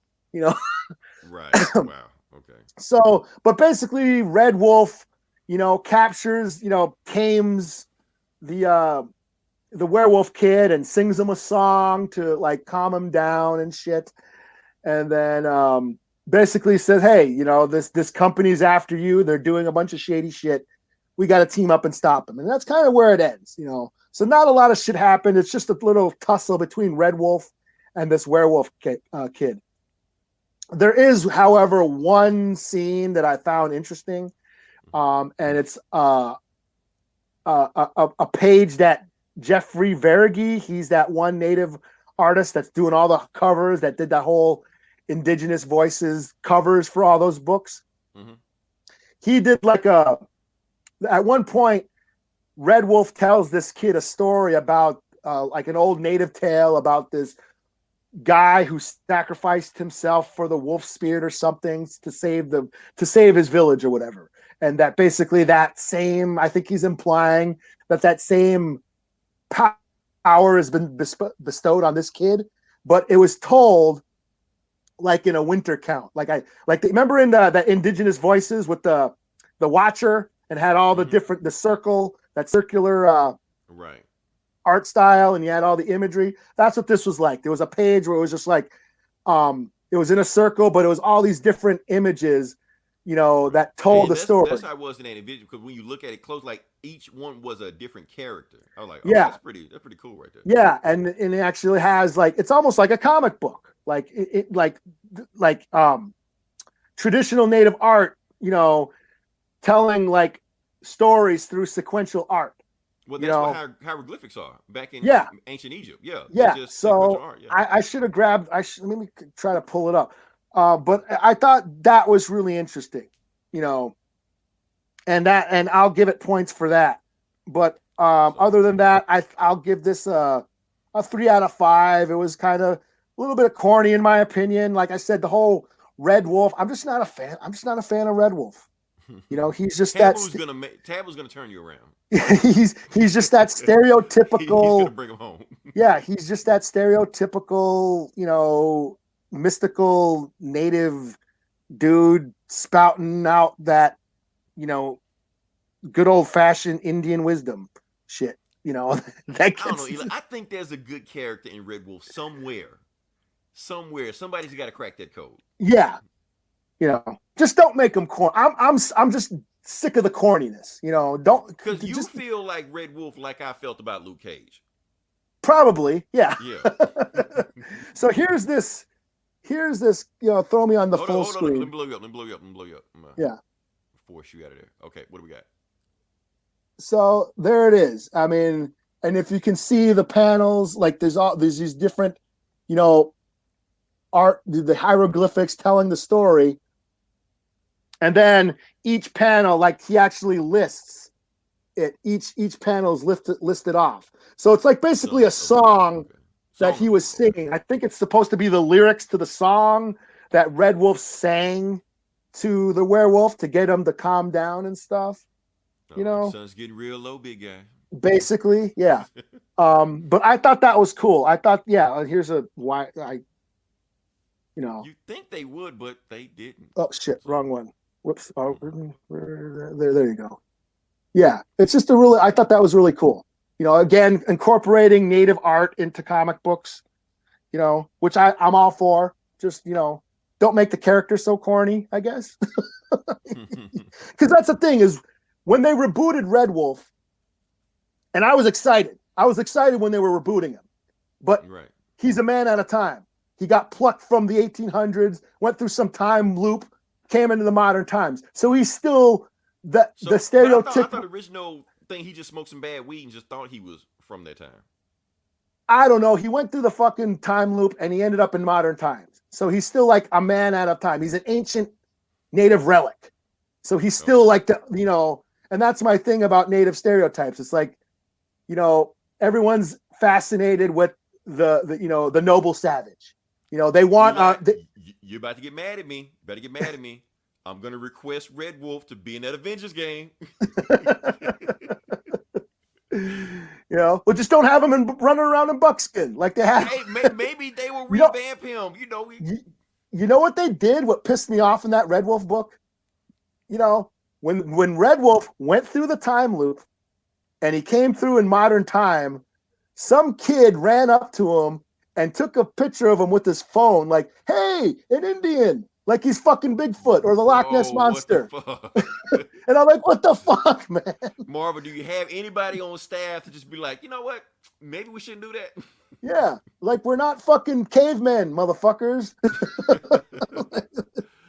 Man. We're not unicorns. We still exist. You don't have to pluck us from the 1800s. And that's my deal with Red Wolf is he's like an he's the man out of time. He's the engine out of time. Yeah. And I feel like there's molded clay there that could be something if a good enough writer does something with them. Taboo isn't the guy. Yeah, maybe Will I Am. Have Thanos snap him into like race this guy and have him born and he's born in the 80s. I'm telling you, that was the original origin of Red Wolf. He smoked some bad weed and thought he was from that time and just went around like that's any better. It's not any better, but I'm just like, that was what it was. I was like, what the fuck? Just don't, will you? That's what I'm saying. I get sick of this. Just don't put natives in the book if you're just gonna make them shitty, Right. Make them cool, make them badass, do something. So, but I'll give Taboo some credit. At least he's trying. His heart's in the right place. Yeah. And he's trying to make Red Wolf a thing, just less singing song, less hiya, and more kicking ass. I'm pretty sure he's gonna start getting some emails or tweets like that, like Taboo, what the fuck, do something. And actually, I recognized him. What's his name? Vince Schilling. He runs the website Indian Country Today. It's one of the prominent news outlets for Native country. Indian Country Today, I think it's called. It's on Facebook. I follow them. He's actually a big nerd. The guy, the main editor, he's actually in the book. They actually drew him, and it's his likeness. I said, "Hey, he plays like the tribal chairman or something." Mm-hmm. But I was like, "Yeah, that's kind of cool. You actually got a real Native guy, a real Native journalist in the book." But cool. So I don't know. Hopefully, this like, okay, reason I say that because we just talked about Shang-Chi and look at all what they're doing with Shang-Chi. yeah, and Right, that's they're really digging in the lore, making them interesting characters. So that's why I feel like there's clay. It's like Red Wolf is a lump of clay that can be molded if you get a talented enough writer and a creative team to do something with him. yeah. And here's the thing: it may not be in a comic, Eli. It may have to be when they make a Disney Plus show or something like that. Or like when we were talking about Silver Fox, You're right. and that writer was not only a huge fan of the X-Men and dug Silver Fox out of his ass, Right. Right. but then also knew the history of the tribe and actually put that character within the context of his tribal history, and that's what made that story interesting. You know what's crazy about it? That if Taboo would have wrote a story in that book that we were talking about, he would have felt so out of place. I don't know. Like, dude, what are you doing? Get the fuck out of here. Because this isn't bad. Like the story up until now, the idea is cool. Yes, this native kid, he becomes a werewolf. He's protecting the res. There's a drug company kidnapping kids, which just goes into the whole missing and murdered native women, issue that's going on in native country that doesn't get addressed. So he's tackling issues, within the indigenous community with this book. It's just we got to Red Wolf, and it's just me. I'm not a Red Wolf fan, and he was just being the stereotypical mystical native, which I can't stand. I guess So. But the winter count scene was cool. I'll give it points for that, and that was Jeffrey Veregi, and just incorporating the native art into comic books. I'm all for that. So I'll give it a 3.5 out of 5. Cool. I'm booked out. I was gonna do Iron Man and Doctor Doom versus Santa Claus, but fuck that book. I heard about that. I almost got that. I don't know why the fuck I got that. He could be Native Captain America character, bad aspect. Honestly, I think they need to drop the whole man. Because honestly, it's the same thing as Black Knight, and they already got a guy to do that. He's 12th century Camelot thing like that. It's the same story. It's just cut and paste. So do something different. They completely revamp. Nobody would care. Just do something new. What else you got? I got. Let's see. The only other books I read was, blah blah blah blah blah. Crap, that's not going. So fuck it. I'll just say, okay, yeah. I won't share the screen. I did that Ghost Rider, Return of Vengeance, Howard Mackie. I almost picked this up, but I didn't because I knew you were going to read it. Yeah, Howard Mackie brings back Vengeance, the old Vengeance character. What's that guy's name? Bertolino, the cop. He was a cop after Danny Ketch back in the day, and he ends up becoming kind of when I start reading because I was just like, oh, this is just Venom. Okay, never mind. Yeah, he becomes basically becomes like a bad Ghost Rider, and right. An enemy of Danny Ketch. He becomes a good Ghost Rider later. And they something team up and yeah. He's And he ends up dying and go to hell. This book basically is just about him escaping hell. He goes to hell, he breaks out of his chains, fights a bunch of demons, comes back to Earth. Very simple, straightforward. If you're a fan of the old series, it's cool, but it is very 90s, very cheesy 90s-esque. I thought it was all right. I give it a 3 out of 5. I wonder how I don't know if kids these days would get into it, But that's the thing. It seems like that's what Marvel is doing nowadays. Like I said, you brought Howard Mackie back to do Vengeance. You got Peter David to do Maestro. Yeah. I think Chris Claremont's coming back to do something else. All the old guys, they're bringing them back to give them side projects that have no effect on the regular continuity, so it won't fuck up, Jason Aaron or Donny Cates, whatever like that. They do what they want to do. Meanwhile, give these guys something to do so our old asses can flock to it, basically. Yeah. And it's fine. It's totally serviceable. Vengeance just whipping demons' asses in hell. Right. So like I said, that Ghost Rider first run with Howard Mackie and Mark Texieri, whatever the fuck his name was, that shit was awesome. It was like a horror comic that Marvel was doing. The Spirits of Vengeance and the Midnight Suns and their battle. The dude he fought was a child molester, and then he penny stared him and fucked him up. I was like, this is awesome. Yeah. Oh, so man. This was cool. 3 out of 5. And then the last, let me see if I can pull that up. I don't know, for some reason that would not pull up. But I'll got to talk about this. Okay. Boom, boom. Wait. The Okay. Batman Annual Okay. number 5. The origin of Clown Hunter. Okay. Art by James Stoke. Great I art. read the first like 3. I didn't like the art on this. That's why. Oh, really? I love this guy's art. Yeah. I was like, And James Tinian still writing. This basically just it's the origin of Clown Hunter. For those who don't know, Clown Hunter is born out of the Joker War storyline. This kid whose parents were murdered by the Joker, and then he goes to the Narrows, just killing the Joker's goons. In this story, he goes to Leslie Tompkins, and basically is like, "Hey, Batman said to come see you because I need to know what I'm doing with my life. I thought I had a purpose, killing clowns." But I didn't kill Harley Quinn when I had a chance, so now I don't know what to do with my life. And then he goes into his past. We see that his family ran a pho restaurant, pho noodles, the Vietnamese noodles. They ran a restaurant. Joker and Harley came in one night, killed his family, left him alive, and he thought Batman would do something about it, but Batman would just capture the Joker, then he'd break out of jail again. Capture the Joker, break out. That's what he kept doing. So Batman ain't doing shit, ain't changing shit.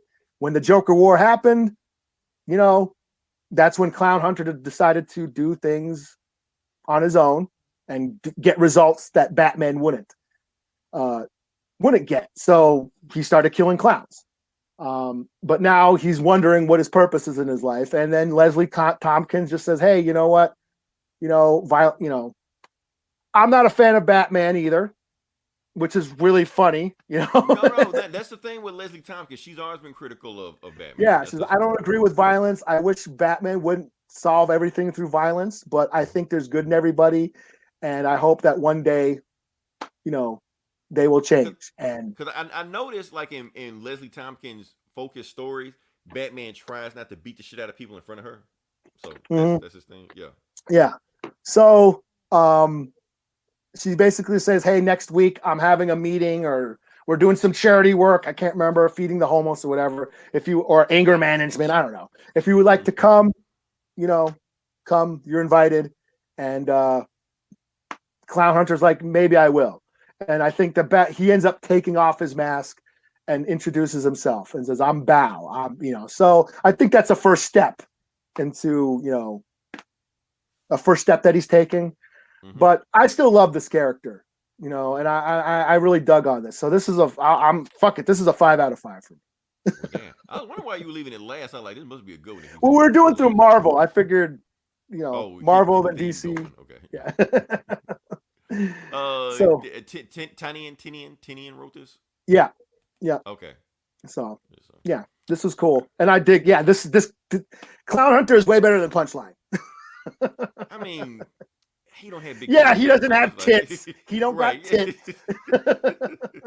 Yeah, so I mean, there's a flaw in your logic, hole in your argument, Oh, man. I could. Well, I'm not skinny enough, but I could be fat Clown Hunter. Oh man. So any other books we got? Or that's it. That's all I got. All right. Yeah, like I said, if you listen this long, different like, share, subscribe. I know this was a long one, but hey, we went short last week, so we're making up for this week for the beginning of the year. Hold up, we got one more before we get up out of here. What do we got? Flatback stand on reality comics for older creators sounds cool. Thanks, Marvel. Clown Hunter is now a spin-off Batman franchise. What do you think, Eli? You think it's gonna be a spin-off? Get him a book? I think he can do his own story. I think if he doesn't have to be like a Robin, but he can be like part of the Bat family. You know what I mean? You know what I'm saying? If they made his character and thinking he was going to be this one-off thing they want to think about, but he kind of takes off or become like a fan favorite. Yeah, he can like walk that hard, like Red Hood, how he walks that slippery slope. Like they put all their eggs in the Punchline's basket, Yeah. But it would be interesting if Clown Hunter is the breakout star and they started, let's revamp this. Let's go this route. Yeah, we already got one Harley Quinn. You already got one Harley Quinn, so we'll need one with bigger tits. So just get Clown Hunter, just see how it goes from there. So yeah, but like I said, if you listen to this long, definitely like, share, subscribe. First podcast of 2021. We're just gonna keep it going. Thank you guys for listening for 2020, because our viewer count has grown exponentially. Like whatever we were before, we're bigger than what we were before. Like we went from at the beginning of 2020 to telling people we had a podcast and nobody caring to people actually asking us, "Hey, you got a podcast?" Yeah. So at least they know it exists. That's something. So yeah, and we're just kind of just growing from there. So yeah, if you like listen this long, then like, subscribe. Until then, this is Leroy. This is Eli. We'll talk to you guys next week. Same bullet time, same bully channel. Definitely did take a long time. 2020 been a sad year. Wasn't gonna even do this, but I figured y'all needed me after everything that been going on. The homie Great John on the beat, by the way. Don't Come Outside Volume 3 out now. Great John on the beat, by the way. I'm a fan, Heavenly Father, but right now I'm booing you. What did Kobe, Gigi, and them other passengers do to you? My condolences at this time is all I can offer. Kobe got me out here spending more time with my daughter. Taking Kobe from us had the whole world stressed. You could have took an average player, not one of the best. Somebody like Lamar Odom or Delonte West. I'm just playing, but I'm saying we would have missed them less. God blessed, I'm convinced God don't got the answers. First you take the black mama from us, then the Black Panther. Fuck 2020, this whole year started off whack. Best part of the year is here, not seeing me rap. Hearing me rap this shit up, 2020's a dub, nigga. Atlanta the only spot that ain't shut down in clubs, nigga. Pandemic got niggas eating like Action Bronson. They ain't scared of catching the corona like Magic Johnson. Is it real, is it fake? I don't know, I know shit's sad. People dying from it or some shit that they been had. They said Trump had it, but I think he was faking it. They got a vaccine now, but I still ain't taking it. We all saw that nurse who passed out from that shit. Live on TV, miss me with that funny shit. I don't trust the government, they chasing that fucking bag. Whole coronavirus shit felt like a money grab. They trying to get paid, virus is man-made. They acting like this shit worse than cancer and AIDS. Kids can't go to school, people can't go to work. Strip clubs closed, bitches ain't got no way to twerk. Now they looking for sponsors, so I'm telling chicks I'm broke. That was prop money on the gram, Kodak Black joke. I'm not a big fan of this next line I wrote. I hate the fact I gotta say rest in peace to Pop Smoke. The good die young, it really wasn't his time. Him being dead, Takashi still living is a crime. God, you gotta do better, you been fucking up lately, bro. All I hear is Pop Smoke when I turn on my radio. They play Pop so much I feel like he's still here. Got his woo walking wearing Dior just to be clear. COVID-19 shit got Frederick Garson, one of the few MCs you can really get bars from. He representing real rap for real New Yorkers. My condolences to your wife and your 2 daughters. Kings killing kings and it's being filmed on camera. Haters seeing niggas killing King Von in Atlanta. Megan saying Tory shot it, he saying she capping. The people that was in the truck with them told me what happened. He wanted that wet ass pussy, she ain't give him none. She heard Tory ego and that's when he pulled out a gun. Then she tried to leave and that's when he start clapping. I made that whole shit up, but that sound like what really happened. If he really did shoot it, that was some lame shit. She snitching now, but she a girl, so it ain't the same shit. We ain't looking at her like how we look at 6ix9ine. Looking at Tory like he played himself. Fuck was on his mind. That bullet ain't phaser, her leg ain't even hurting. A week after she got shot, Meg was back twerking. Been a crazy year, wasn't you safe? I thought Jada Pinkett gave Will Smith pussy away. Tried to call it an entanglement, so it don't sound like nothing. No, it's called cheating, Jada, you and August was fucking. Got Will Smith out here looking like a whole sucker. Wonder how Jane and Willow feel about their mother. Fuck that red table, let's discuss some other shit. I wonder if Will asked Jada, did she suck his dick? Now he questioning how you and Pac was out here moving. He was looking stressed at the Fresh Prince of Bel-Air reunion. Acting like he give a fuck about how Aunt Viv feel. He probably think that she difficult to work with still. Sheesh. Cardi B filed for divorce. You know how her and Offset do, they back together of course. Dr. Dre wife tried to get $2 million a month. I know Dre happy that she signed that prenup. Dre my nigga, his business all in the street. How much of that man money she trying to keep? She wasn't with him in the studio making them beats. Bitch, you wasn't with me in the studio making them beats. Put your pussy lips on live, I'll give you $1,000. Boosie was being too thirsty, I'm just being honest. If doing too much was a person, they deleted his account, now his shit ain't working. Instagram missing you, the internet fuck with you. In that interview with Mike Tyson, you looked uncomfortable. for talking about Dwayne Wade, son. He was pressing you, he was asking you if you was gay, he was disrespecting you. Never seen Boosie badass talking so polite. He ain't want no smoke with that nigga Iron Mike. Would've looked like Nate Robinson if Mike Tyson hit him. Rest in peace to the homie Mo 3 who was there with him. Couple days after Mo died, Boosie got shot. Them Dallas niggas thought Boosie was trying to spin the block. That nigga Akon was out here tripping, trying to explain and justify 6ix9ine snitching. And I'm locked up, they won't let me out, we felt that. He tried to remix that old ass record with a rap. All these rappers getting shot, not one bullet hit Takashi. They really let that nigga out early and kept Bobby. Y'all couldn't wait for this shit to drop. I really entertain y'all with all the shit I pop. Every year at the same time, y'all check for me. Y'all like how I disrespect niggas respectfully. Y'all heard what happened, y'all know what happened, but y'all don't care. Y'all still want me to talk about the shit they get. Crazy, crazy, shit crazy.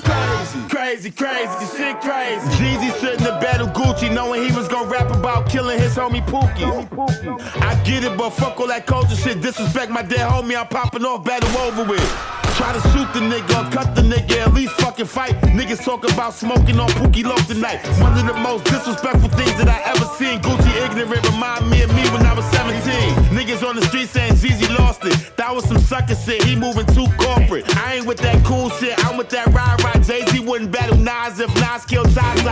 Pookie rolling over in his grave, you got him hurt. Watching you perform with the nigga that put him in the dirt. He probably got some other issues, leave Jeezy alone. Big Me's brother Southwest T just came home. Let's talk about some shit that got the people upset. Cops that killed Breonna Taylor ain't get arrested yet. Attorney General Daniel Cameron fucked us all up. Cops that killed Breonna got charged with shooting the wall up. I repeat, Daniel Cameron is a sellout. He in the second place like that movie Can't Get Out. Defund the police, Obama said he don't believe in that. In the country where you can't even jog while being black.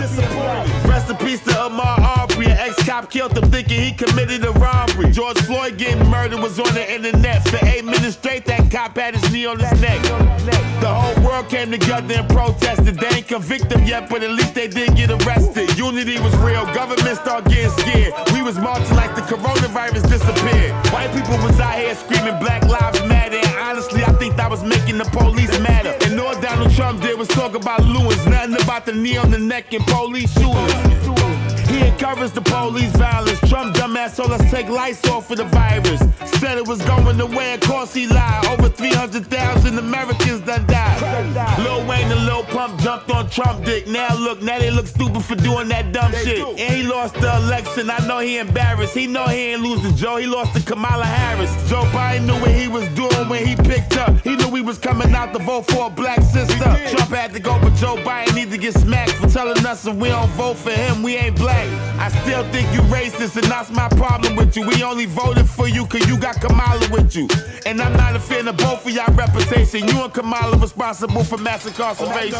Y'all the reason they won't leave us alone. The best news we got all year was Rowdy coming home. It was dope seeing him on Instagram being celebrated. He a real one, he ain't fold when he got interrogated. Pharrell was on Drink Champs talking some stupid shit. Just cause you pay taxes, don't make it cool to snitch. I hear about certain shit, I shake my head and smile. R. Kelly got beat up in jail, good for that pedophile. I'ma miss Donald Trump, can't front, he was funny. Obama gave us trap phones, Trump gave us real money. He was making y'all laugh too, I'm just reminding you. He was out here calling the coronavirus the China flu. I appreciated that he ain't bright as sun. If that second stimulus check that came, he might have won. That unemployment money had y'all feeling like Big Meat. Y'all was boiling with that extra $600 a week. Bitch, that was better than your regular job. Certain chicks couldn't pay bills unless hair was involved. Your OnlyFans page really wasn't popping for real. Now you know how a local mixtape rap nigga feel. Them SBA loans had niggas out here and all kind of shit. They was just bums, now they pulling up with designer shit. I'ma miss fake beefing with Casanova. I was about to get on him for fucking with Fashion-Nova. He probably like this nigga Murder, always gotta play. I wish he would've turned himself in after the holidays. Hope I made him laugh while he fight for his freedom. You know it's free my nigga Casanova till they free him. Is it okay if I call him one? Who said that shit? That was Snoop calling Gayle King a funky dog hit. For going that Kobe with no consideration on how his family was feeling, knowing the situation. LeBron got his fourth ring, you gotta respect it shit. He was tired of hearing y'all talking all that Kawhi Leonard shit. He gon' repeat this year, the Lakers look like a bigger threat. LA needed that, they ain't even get over Nipsey yet. That Corona had niggas boiling in the bubble. For James Harden, Houston already got rid of Russell. Y'all be disrespecting Westbrook, that shit gotta stop. I ain't gon' lie though, that nigga really don't got no jump shot. Lou Williams left the bubble to go to Magic City for chicken wings. He ain't go there for no Acid City. Kawhi Leonard and Paul George blew a 3-1 lead, and Giannis ain't deserve to be the MVP of the league. He get in the playoffs and he look like JaVale McGee. I know that's disrespectful, but I mean that respectfully. Brooklyn is litty with KD and Kyrie. Madison Square Garden disrespecting Spike Lee. Deontay Wilder lost his first fight. He got beat up by Tyson. I ain't talking about Mike or the Tyson that he got beat up by was white. To this day, can't believe he got beat up that night. Adrian Broner was on the Catch Me Outside girl page in her DM. Oh, he ain't know she was underage. Floyd Mayweather struggle saying epidemic. Everyday struggle got canceled. They fire academic. We saw Whack 100 knocking out a racist cracker. They tried to jump him like they ain't no Black Lives Matter. Supposedly Kanye worth around $3 billion. But that ain't stopping him from tweeting about how he feel. He been trying to leave Kim since he met her with Meek Mill. He think Drake fucked him too and him and Jay don't speak skills. Y'all couldn't wait for this time to come. Y'all already know that nigga murder don't bite his tongue. You forgot about Nick Gordon. No, I didn't. So what he did? We ain't care about him when he was living. Always blamed him for Bobby Christina dying. So to act like I care that he dead, I be lying. My newborn was born on Valentine's Day. That's the best gift a nigga could've got. What more can I say? Nikki had a baby. Congratulations. Her husband and Meek almost got in an altercation. They should've just got it on like nobody get the blicky. It would've been funny watching them fighting over Nikki. Cardi B and Megan had conservatives trying to ban them for that wet ass pussy record. Then it became an anthem. Y'all couldn't wait for this shit to drop. I really entertain y'all with all the shit I pop. Every year around the same time y'all texting me. Y'all like how I disrespect niggas respectfully. Y'all heard what happened, y'all know what happened, but y'all don't care. Y'all still want me to talk about the shit I ain't get. Crazy, crazy, shit crazy. Crazy, crazy, shit crazy. It's Ray John Beats, baby. I don't care if it still stink, I'ma leave her alone. Even though she out here wishing R. Kelly was home. Nick Cannon got fired for talking about white people. He was wildin' out, he forgot he worked for white people. Scottie Pippen ex-wife still doing whole shit. Jeremiah almost died fucking around with that COVID. Ashanti got it too, they put the baddie on hold. With OT Genesis, Arch Nemesis, Keisha Cole. Ashanti gon' win that battle, my girl love her. Irv Gotti was corny for telling Wendy he fucked her. Michael B. Jordan fucking Lori Harvey. I was on MSNBC with Ari. Talk about Trump getting impeached. We was politicking. Look how far the wrap up done reached. The first debate with Trump and Joe Biden was comedy. That's when I realized we gon' be fucked either way, honestly. Oprah and Gayle King still don't realize why we upset. We realize they ain't talk about Harvey Weinstein yet. Fuck whoever not with us, nigga. That's how I play. Rest in peace to that nigga Debo from Friday. I hate 2020. This whole year had a nigga tight. Can't believe I'm saying rest in peace to my nigga Light. Dave East, where you at, homie? I hope you listening. Told my nigga Light to tell Shooter you fucking missing him. Condolences to your fam and your niggas in Queensbridge. We was gonna shoot a video for the record we did. Can't believe I'm telling my nigga Hank rest in peace. Believe me when I tell you that this year was stressing me. This year I really wasn't even gonna do this shit. Wasn't in the mood to laugh and joke about no stupid shit. The niggas just kept doing stupid shit, and I saw that Snoop Dogg post like I gotta do this shit. Flex lost weight, but he ain't do it the hard way. That nigga cheated. He went and got lipo like Kanye. So many rappers got shot, I could be here forever. Zoe Dallas got hit up, I hope he get better. The versus battles during quarantine was saving us. Real talk, I wrote this shit while I was jaded drunk. Salute to Timberland and Swiss Beats, but a few battles y'all put together put us to sleep. Lil' baby got money, so it's cool if he like the trick. It wasn't 16 bands though, bitch, it was only 6. For kids in Philly, Meek do plenty of shit. How you gon' get them kids from Atlanta 20 to split? How nobody ain't whipped academic ass yet? On Clubhouse, Meek told him he got his address. Zimmerman still living, we saw him be ashamed. 50 got a star on the Hollywood Walk of Fame. Jay-Z distributing marijuana, this nigga ASAP Rocky fucking Oriana. Everybody masked up, shit is the new normal. The feds is on Clubhouse, don't say I didn't warn you. Y'all wanted 20 minutes, I was gonna really try it, but I was in that motherfucking booth getting tired. Like LeBron said, I want my dear respect. R.I.P. to the homie Alex Trebek. Shit crazy, nigga, this year was hard as hell. Icons died, rest in peace to Andre Harrell. Without him, it wouldn't have been no Diddy. So that mean it probably wouldn't have been no Biggie. You see how important he was, so that shit hit me. I almost forgot to mention you, my nigga, forgive me. Fuck 2020, I'm done as a rap bear. I ain't doing this shit no more, this is my last year.